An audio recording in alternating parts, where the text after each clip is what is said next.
Hello everyone, this is Qualo and welcome to another music production video. Today I'm going to show you how I wrote a song using nothing but a sample from the Golden Gate Bridge.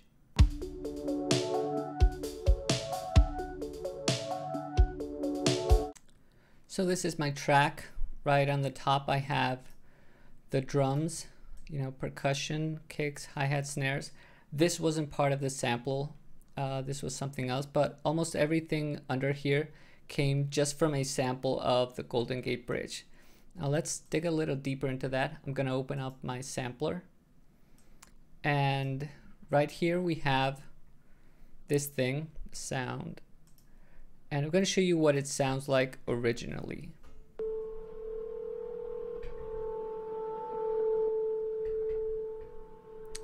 So this is kind of like a flute-like sound, and it actually happens when strong winds hit against the Golden Gate Bridge, and this high-pitched sound is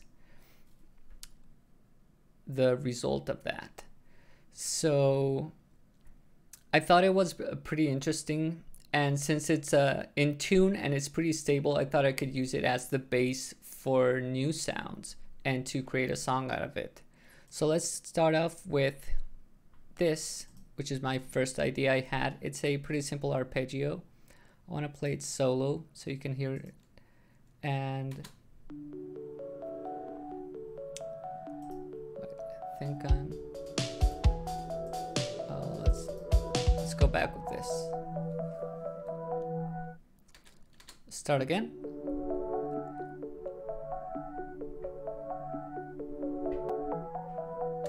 Okay, so it's got kind of like a mallet sound, and there's also a certain raspiness and texture that you get with these sustained notes. That's because more of the sample is being played, and it brings a lot of interesting textures to it. So what I did is, let's go back to the original sound. So to this, obviously if I play very short notes, is going to have this mallet-like effect. So I added a filter to cut off some of the top frequencies.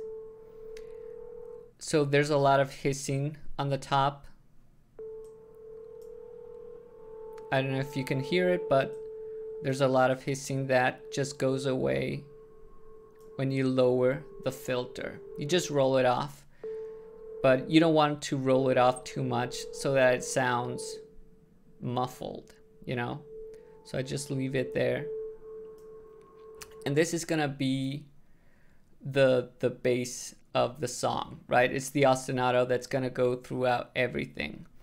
And then I added this audio warp right here, and I changed the speed of reproduction of the sample. So instead of going like this, I shifted it to about 480% the speed. Yeah, it takes a bit of the harshness of this and just rounds it up a bit. So that's how I made this, the ostinato. Now let's move on to the melody. Let's just hear this part right there.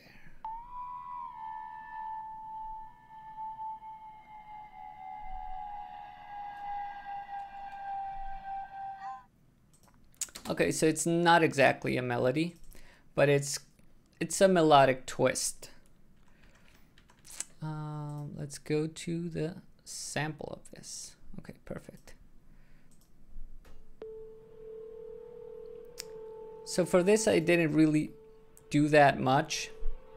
I mean, the sample is loaded on a different time frame, so it's going to be a bit different than the one I used for the ostinato. Still the same sound, but on a different location.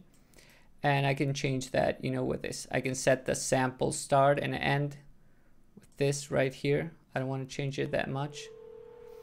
And then what I did is I just that happened with actually the pitch bend. While I was recording it, I got, let me see if I can show you the pitch bend right here. Yeah, so that was a pitch bend.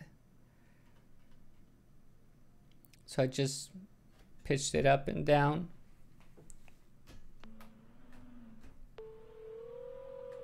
Something like that. And then it's just one sustained note with pitch bend. That's what gives it the melodic traits. Then let's go with, I'm gonna go with, yeah, the wind. This one is pretty interesting. So let's load it up.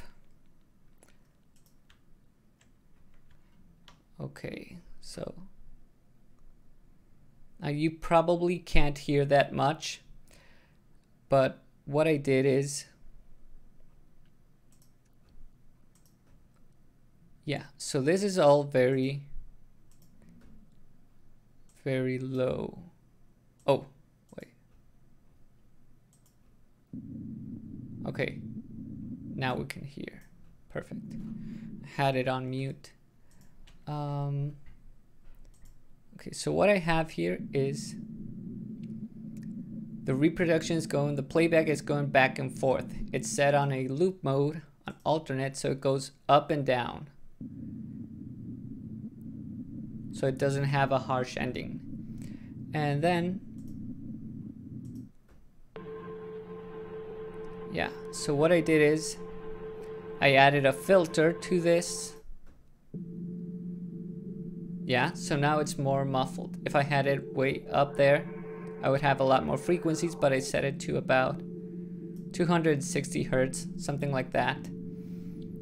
And then I did this audio warp, which has a few different modes. It's got music and solo.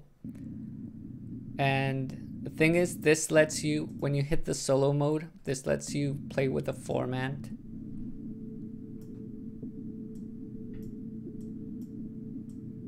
And depending on the speed that you set it to, it has more dramatic effects. So, you know,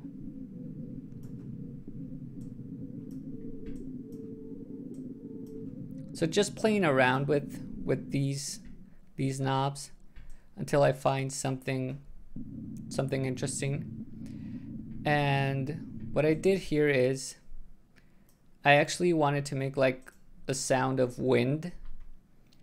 So as you can see right here, the cutoff is automated to slide up.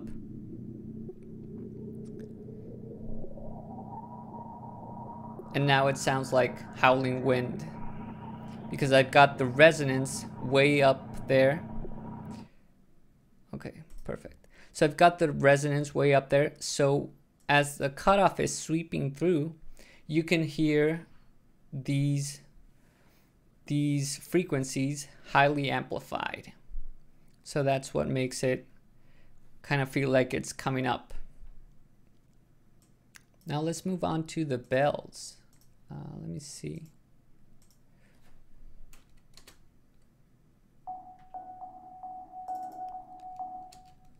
Let's see the sample for bell. No. Right here.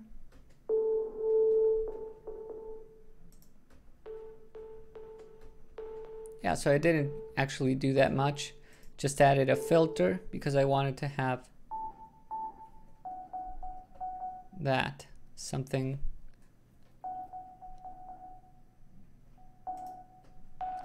that acted as kind of a bell. Perfect. Now let's go with this right here.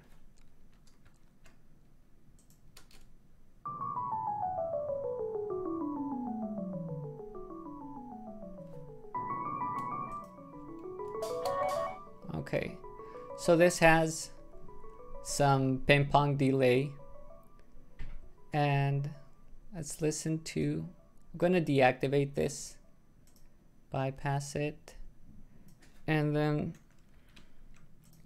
there we go. Okay, so it's basically that again, with a filter, some resonance and drive.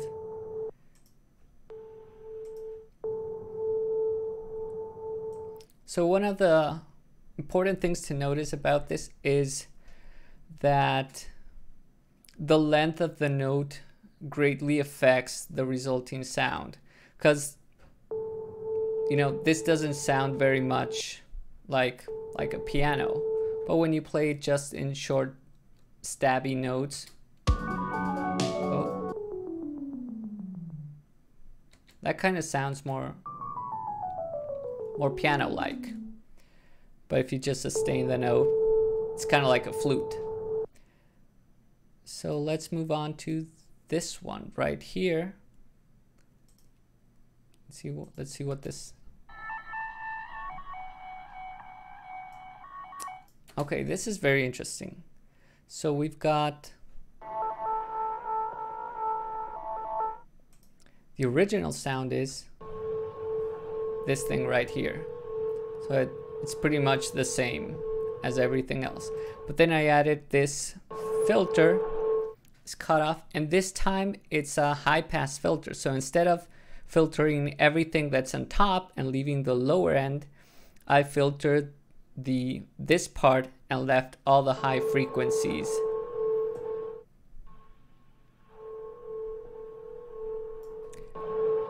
Perfect. And then I added this. I changed a little bit of the speed up to 152 and then changed the format.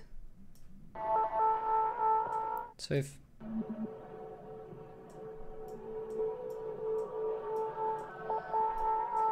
and now I have this very synthetic sound that is really, really interesting, and when compared to these other things that sound a bit more natural, it's kind of very, very electronic. And now let's go with this pad right here. This time, let's see the pad. Yeah, I think I did. Let me see what happened right here. Oh yeah, so it's the same effect as the one on top, but I played much more longer notes and sustained to kind of give it a. I didn't have a bass for the song, but this kind of acted as that. And it's, you know, it's not a static bass. It's something that's constantly moving around a center. So that's pretty cool. And finally, I want to show you this last instrument, which didn't come from the bridge, but I had it lying around in the house and I thought it would be interesting to put it with a song. So this has the sound of a cymbal. It's very similar. And it's actually this thing right here. So let me see if you can. So this is a resonator and it has this wire attached to it. It's all curled up. And when you hit it like this,